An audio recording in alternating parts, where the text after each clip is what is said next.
Hey guys, welcome back to Vinceville Customs. So today we're going over a second Age of Apocalypse Resin Kit that I just put together from DXA Designs for somebody.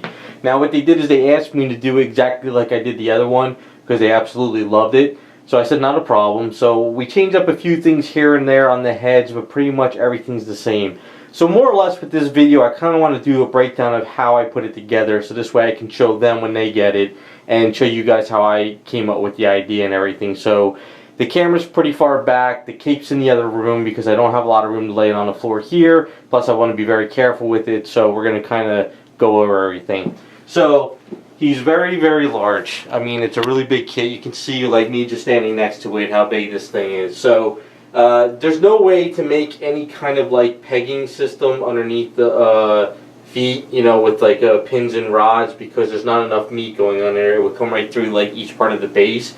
But when you lift him up, he does have keys under the feet, and what I did is this one, or is it this one? This one here, yeah, I put a magnet under because there was enough room under here to put a magnet, but not enough room over there. So the way you do it, you just pretty much lay him on the base, and he pretty much sits on there no problem whatsoever. It's really good design like that. So once you get him on the base and everything, but one of the other things too real quick, this comes in like top piece, middle piece, bottom piece, and then the 4 pillars. So you have to paint them all together and put them together. So the client asked me if I could actually attach the base and keep everything one solid piece, and I was able to do that at the end. I didn't think I was going to be able to get the top piece on, but then I realized when you put this on, you kind of scrape some of the pillars, so you got to do some touch-up work anyway. So I used some A's to get the middle one in, and then I used some epoxy, and I pushed it in, and now it's all one solid piece. So he's not going anywhere. And if you shake the table, he shakes a little bit, but he doesn't like wobble, so it's a really good design like that. Now, onto the cape. So you can see back here, we got a couple keys. We have one large key right here is where the cape goes, and this is where the shoulder pad goes. So what I did was, instead of trying to like put a magnet in here and a magnet in here, you would have too much force with trying to pull the cape out, and then you could actually break the cape the way it's designed. So in the cape, I put a huge magnet. You can see the size of this magnet here. You can see it's like the size of my palm. These are like, I don't know, something like $20 magnets you get off eBay. So this goes inside the cape piece, and we're in here, you may be able to see it, I put a huge metal rod in there because, like I said, if you have a magnet in there and it's a really hard pull system, you never would get the cape out. But because this magnet's so strong and just a metal rod works out pretty good. So let me go grab the cape. It's really big, so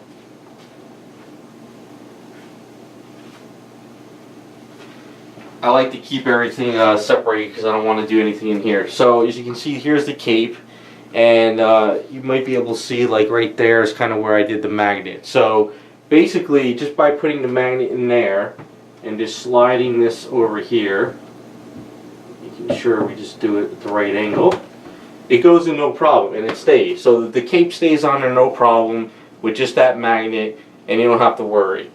You know, I mean, if you wanted to attach the cape, it would be a nightmare, only because of moving him, packing him, if you have to ship him.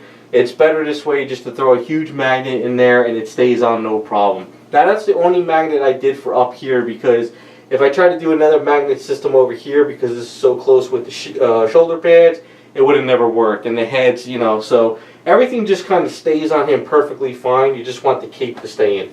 So here's the shoulder pads, really beautiful. I really like the design of the shoulder pads, getting a little bit closer. So I painted them up in a nice blue, shined them up really nicely.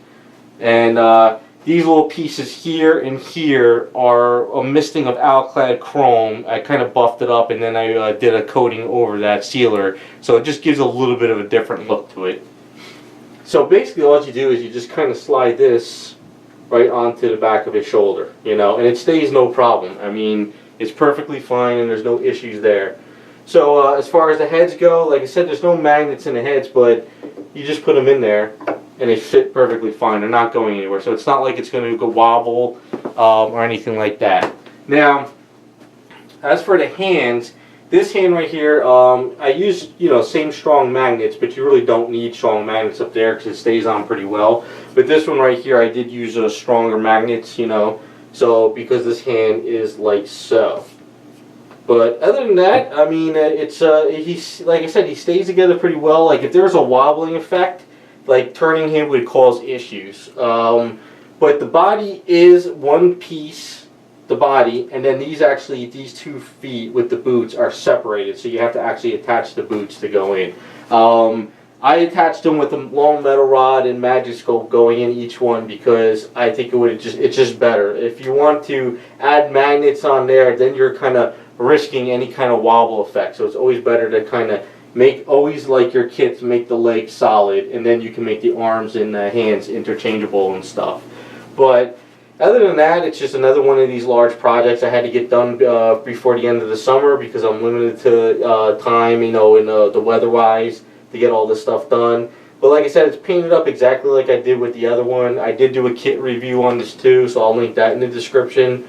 But we'll get a little bit closer. I'll show you guys what I did.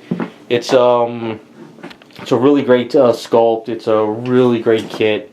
It's just very, very large. It's just no joke. This thing really makes you sweat, especially in the hot summer, trying to get all this stuff done, lifting him up and going. But we're just following pretty much the Age of Apocalypse colors because he is blue and red, and this is what the statue is anyway. So you just gotta kind of follow the scheme. But leather boots. These are basically the same blue as this, but it's kind of that misting on the shoulder pads of the Alclad Chrome, just to make those a little bit different than the body. The skin tone, which I guess you could call the hands and face skin tone. It's got like a bluish tint to it. You can kind of see on the hands there. The yellow is Alclad Chrome with Tamiya or Tamiya clear yellow over it, then kind of glossed up a bit. Car paints for the red gauntlets and the other red parts as well. I forget the name of the colors, but really, really great sculpt. I like working on it. It's the second one I've done. But it is, like I said, it's heavy and it is a lot of work. But we got 2 different heads here, so we'll pop on the other one. I like following the comic book art. He is blue and red, and that's pretty much what he's all about in Age of Apocalypse. I always like following the, traditional, because Age of Apocalypse is probably my favorite X-Men storyline. I just absolutely love the storyline. So anything Age of Apocalypse is really great. Now, as far as the base, we'll kind of get down a little bit here. So as far as the base, like I said, it comes in a couple of different pieces. So what I did is I painted this all up in there with the tubes and all this stuff in there, some of this copper stuff. And I always forget that from the first one, I painted all that detail, but when you start putting all the pieces on, all this stuff underneath and back there gets kind of hidden. But it's all painted under there, so it's not like, it's not, but it's there. As far as the base, though, it's kind of like a car paint, black metallic paint, so it was easier to paint it and get it nice and smooth. The red was basically chrome paint with a little bit of misting of Alclad Chrome and then clear red over that. It's actually, just to change up reds and stuff, I used Alclad clear red on it just to give it a little bit more protection when I did it, so that worked out pretty cool. But, as far as the cape goes, cape's very difficult, only because it's not something that you can have standing really. You could rig up a whole system. So what I did is I did the front first, and then I was able to put that on its side after it cured for a couple days, and I did the back of the cape, and it was all car paint. I think it was like Rust-Oleum, some kind of a blue. I used it last time, and then I did a lot of shading, and then blue shading, and then I dulled it down. I added some more light blues into it. So I wanted to get it like kind of like that satin dull look to it as much as I could. But I wanted to make sure it was like a nice good car paint because you have to handle this sucker. And handling large items with acrylics, you could risk, fingernails or scratches on it. So I always just kind of like a little weary on stuff like that.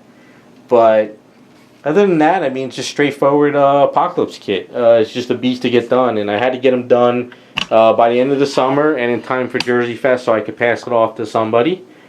But there you go. That is Age of Apocalypse number 2. Hopefully you guys like the way it came out. And like I said, hopefully this time you guys got an understanding of the breakdown. Because like I said, it's not a small kit, and it's the best way I came up with designing it. So as I told the client, I said the best way to move him is break him down to get him off the base, which would be, you know, pop out the head, take out the head, take off the hands, pop off the shoulder, and then take off the cape. So I'll kind of do that now just to give you guys an idea of the best way to kind of handle this, only because I would never try to move this item on a base that's all together, because you're just risking, you know, maybe him toppling over by accident. So that's just one of these things with the kit. So all I would do is just take off the shoulder pads, and then the best way to take off the cape with the magnet, instead of like trying to grab it from down here, you just kind of grab it here, use your thumbs, and just pull it out nice and easy, and it comes right out.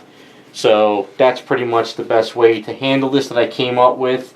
I did do one last thing though on it. The cape, sort of, when I first got this cape, they used the heavy resin, and then what we had to do is we had to get these done in lighter resin because they came shipped broken.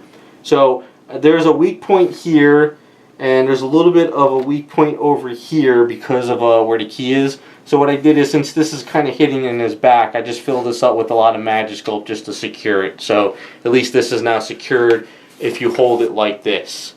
So there you go, that's the Age of Apocalypse. Hopefully you guys liked the video. Like I said, it's the second one. You can check out the other first one I did to match them up, and then you can check out the kit review, and there you go. So sorry for the messy video, but these big things are really hard to deal with. But thanks for watching, and we'll be back with some more videos.